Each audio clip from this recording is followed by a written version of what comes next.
Sir तो क्या होता था आपने पता है, मैं थोड़ा इसमें जोड़ दूं। हाँ दिलीप संघानी उस समय सांसद मेरे ख्याल से बन चुके थे। दिलीप संघानी का सांसद का आवास था दिल्ली में, और हाँ ये उस समय दिलीप संघानी के घर पर ही रहते थे, नरेंद्र भाई। हाँ और आप जो कह रहे हैं ना कि वो केशु भाई 98 के बाद जो केशु भाई फिर से बने और उस सरकार को कैसे अस्थिर किया जाए केशु भाई को, वो सब षड्यंत्र को दिलीप संघानी साहब के घर पे बैठ के मोदी साहब जो है वो मीटिंग वगैरह गुजरात से लोगों को बुला के करवाया करते थे। और उतना ही नहीं, वो अडवाणी साहब के पास लगातार कुछ ऐसे लोगों की मुलाकात करवाते थे जो ये कहें कि केशुभाई के शासन में कुछ ठीक नहीं हो रहा है। ये सब भी उस समय हो रहा था। जी बिल्कुल हाँ बिल्कुल। हाँ। जी तो वो गुजरात आते जाते थे, मगर गुजरात में जब आते थे तब संस्कार धाम करके अहमदाबाद डिस्ट्रिक्ट में, भोपाल के आगे अहमदाबाद डिस्ट्रिक्ट में ही, अहमदाबाद से करीबन 12-13 किलोमीटर दूरी पे है। तो वहाँ जो ये संस्कार धाम है वो पूरा का पूरा पहले से ही नरेंद्र मोदी वो संभाल रहे थे जब से वो गुजरात में। अब हाँ, तो मैं दर्शकों हाँ को बता दूं, अब जो दिलीप भाई कहने जा रहे हैं उसको बहुत ध्यान से सुनिएगा। अब वो कहानी शुरू होती है। संस्कार धाम नाम की एक संस्था है जो बेसिकली तो एजुकेशनल इंस्टीट्यूट है, ये शिक्षा संस्था है। पर वो संस्था का उपयोग कैसे हुआ और संघ और मोदी के बीच जो खेल शुरू हुआ, उसकी पूरी जो मतलब कहे ना कि वो जमीन, वो संस्कार धाम की जमीन है। तो ये अब आगे जो कह रहे हैं दिलीप भाई, उसको गौर से सुनिएगा। जी हाँ, तो ये जो संस्कार धाम है वो संघ ने खड़ा किया था। जो प्रकल्प, अलग अलग संघ में प्रकल्प होते हैं, तो ये जी प्रकल्प में एक एक प्रकल्प भी था कि वहां पे एक ऐसी स्कूल बनाई जाए कि जो संघ की विचारधारा से लोगों को एजुकेट किया जाए। तो वहां शुरू की ये जो संघ संस्कार धाम जो है वो जी 1984 में गुजरात में काफी सारा अकाल पड़ा था। तो उसी समय अहमदाबाद के एक जाने माने इंडस्ट्रियलिस्ट है, तो उन्होंने जमीन दी कि आप यहाँ से घास लेके फोडर जो है वो लेके जो जो जहाँ पे अकाल पड़ा है वहां पे वो आप ले जा सकते हैं। तो संघ को ये जमीन दी गई उन्होंने। तो बाद में अकाल खत्म हो गया।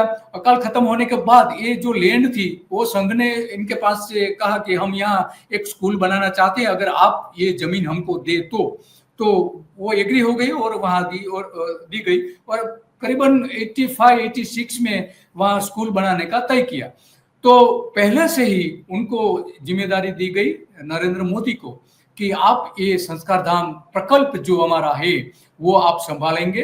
और मधु कुलकर्णी जो है उन्होंने मोदी को बोला कि नहीं, ये आप संभालो। और वकील साहब करके यहाँ के आरएसएस के जाने माने लीडर्स उसी समय थे, तो उन्होंने पूरा सपोर्ट किया। और नरेंद्र मोदी के गुरु भी है वकील साहब। तो यहाँ उन्होंने ये काम शुरू किया, संस्कार धाम बनाया। अहमदाबाद से जो आरएसएस के लोग थे वो साइकिल लेके वहां पे कार सेवा करने के लिए, बिल्डिंग बनाने के लिए, स्कूल का बिल्डिंग बनाने के लिए जाते थे।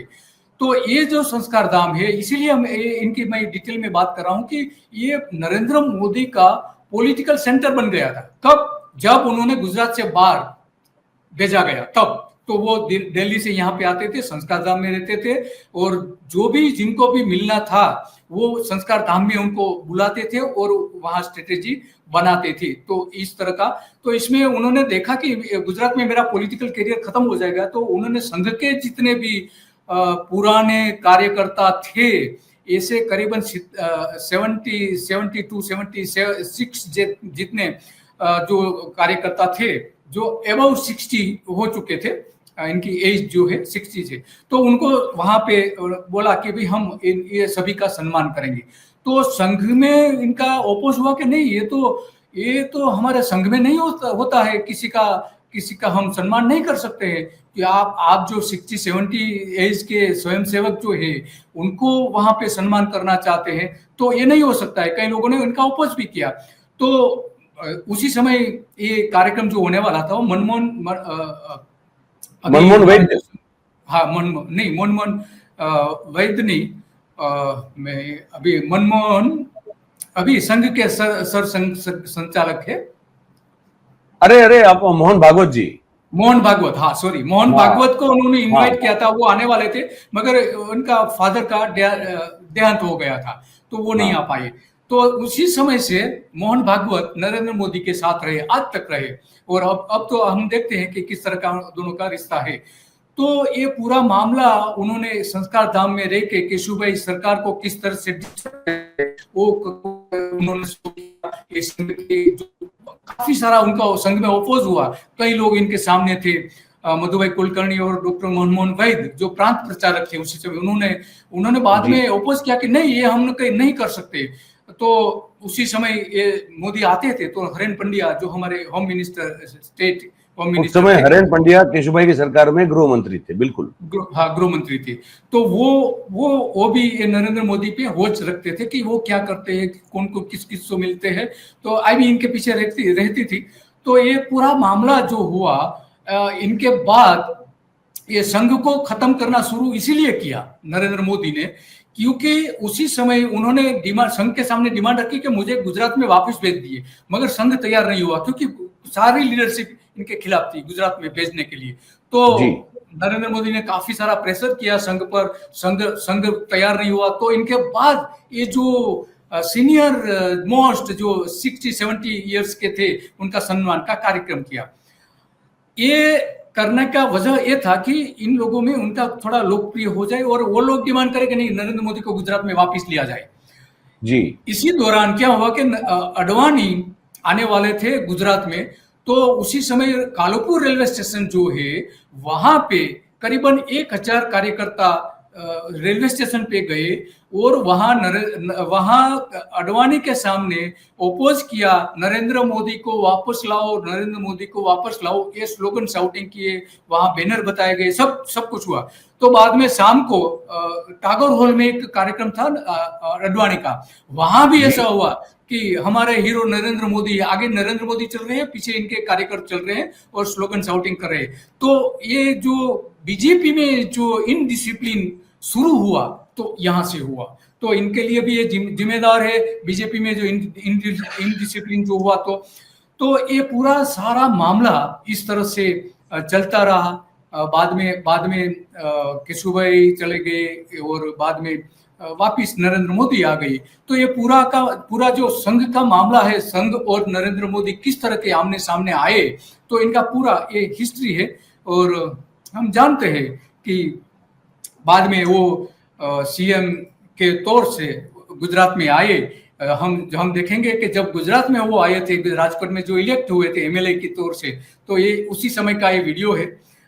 ये सीएम बने, केशुभाई को डिस्टर्ब किया, उनको सेंट्रल लीडरशिप है वहां पे ऐसा बताया कि वो भूकंप जो आया था, अर्थक्वेक कच्छ में आया था, इसमें काम करने के लिए वो फेल्योर है, ऐसा पूरा का पूरा मामला सेंट्रल लीडरशिप के सामने पेश किया, और उसमें वो सक्सेस भी रहे। बाद में बाई इलेक्शन हुए भारतीय जनता पार्टी साबरमती में, तो बाई इलेक्शन में केशुभाई हार गए। नगर पालिका और जिला पंचायत, डिस्ट्रिक्ट पंचायत की जो इलेक्शन थे, उसी समय जो था, उसमें भी काफी सारी लॉस हुआ बीजेपी को। तो पॉलिटिकली भी उनको मिल गया कि नहीं, पॉलिटिकली भी केशुभाई फेल्योर है, वो उनको बताने में सक्सेस हुए, और बाद में उनको भेजा गया गुजरात में।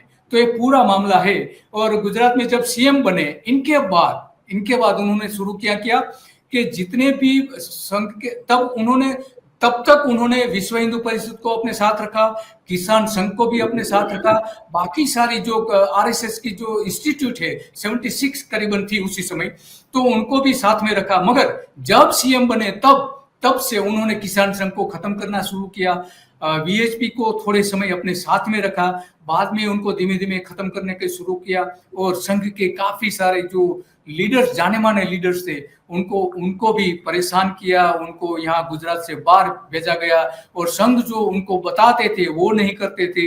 ये तो पूरा मामला है कि संघ और बीजेपी भारत और नरेंद्र मोदी के साथ कैसा रिश्ता था, ये यहाँ से शुरू होता है और यहाँ से खत्म होता है। अब नेशनल लेवल पे क्या चल रहा है वो हम सारे अच्छी तरह से जानते हैं। तो यदि आपको ये वीडियो पसंद आया है, तो आप इसको पूरा देखना चाहते हैं, तो मयूर जानी ऑफिशियल जो हमारी यूट्यूब चैनल है, उसके लाइव सेक्शन में आप इसको देख सकते हैं। और ये भी बता दूं कि ये जो हमारी चैनल है मयूर जानी पॉडकास्ट, ये एक ऐसी चैनल है जो बैकअप चैनल है मयूर जानी ऑफिशियल की। और आपको तो पता ही है कि सरकार अभी जो है वो आवाज बंद करने में बहुत ही माहिर है। तो यदि कोई ऐसी आपातकालीन स्थिति आती है, क्योंकि बीच में आई भी थी कि मयूर जानी ऑफिशियल जो है वो हमारी यूट्यूब चैनल को बंद कर दिया गया था थोड़े दिनों के लिए। तो ऐसी स्थिति में हम और आप, मयूर जानी और आप, एक दूसरे के संपर्क में रह सके, इसलिए हमने ये मयूर जानी पॉडकास्ट, ये दूसरी चैनल शुरू की है। और आपसे आशा करते हैं कि आप इसको भी इतना ही प्यार देंगे और आप इस चैनल को फिलहाल सब्सक्राइब करके रखेंगे, जिससे कोई ऐसी जो स्थिति हो कि जिसमें सरकार की, आपको पहले भी मैंने बताया, तो वैसी स्थिति में हम और आप जुड़ सके। तो बस आपका दिन शुभ रहे। भारत माता की जय।